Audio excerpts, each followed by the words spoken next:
हम सब दिवाली तो मनाते हैं, लेकिन दिवाली क्यों मनाया जाता है ये किस किस को पता है। आज हम इसी बारे में बात करेंगे। उत्तर में भगवान राम और सीता माता की अयोध्या वापस आने की खुशी में दिवाली मनाया जाता है, जबकि दक्षिण में भगवान कृष्ण और उनकी पत्नी सत्यभामा की दुष्ट नरकासुर पर जीत की खुशी में दिवाली मनाया जाता है।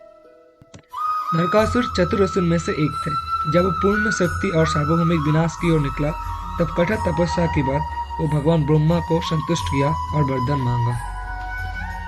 उन्होंने ब्रह्मा जी को कहा, पिता मुझे अमरत्व नहीं चाहिए, लेकिन मैंने सुना है कि मेरा जन्म धरती माँ से हुआ है, इसीलिए अगर मेरा विनाश हो तो अपने माँ के हाथ से ही हो।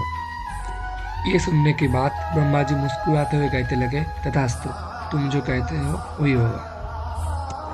ये सब होने के बाद नरकासुर का अत्याचार दिन ब दिन बढ़ते ही लगा। भूलोक पर सब राज्यों पर कब्जा करने के बाद नरकासुर देवलोक पर आक्रमण कर दिया।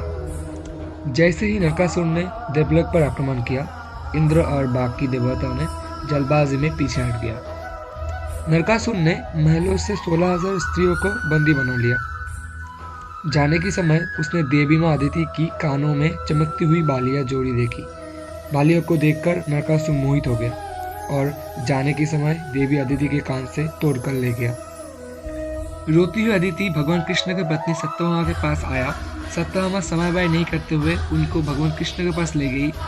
सर्वज्ञ भगवान कृष्ण देवी अदिति को कहने लगे, आप चिंता मत करें। देवी अदिति के जाने के बाद कृष्ण सत्यभामा से कहने लगे, सत्यभामा, तुम हमेशा से मेरे साथ युद्ध में शामिल होना चाहते थे, यही आपका मौका है। अपने हथियार इकट्ठा कीजिए, गरुड़ हमें नरकासुर के पास ले जाएगा। वो दोनों गरुड़ पर सवार हुए।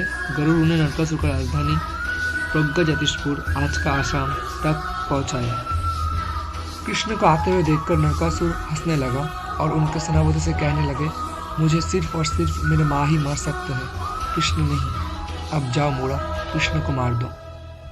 उसने कृष्ण पर वज्र फेंका, लेकिन गरुड़ ने नीचे झपट्टा मारा और वह अपने लक्ष्य से चूक गया। कृष्ण ने पंख वाले तीर छोड़े, जिससे सभी असुर और उनके घुड़सवार मारे गए। गरुड़ ने अपने विशाल पंखों से इधर उधर प्रहार किया, जिससे घोड़े और हाथी जमीन पर गिर पड़े।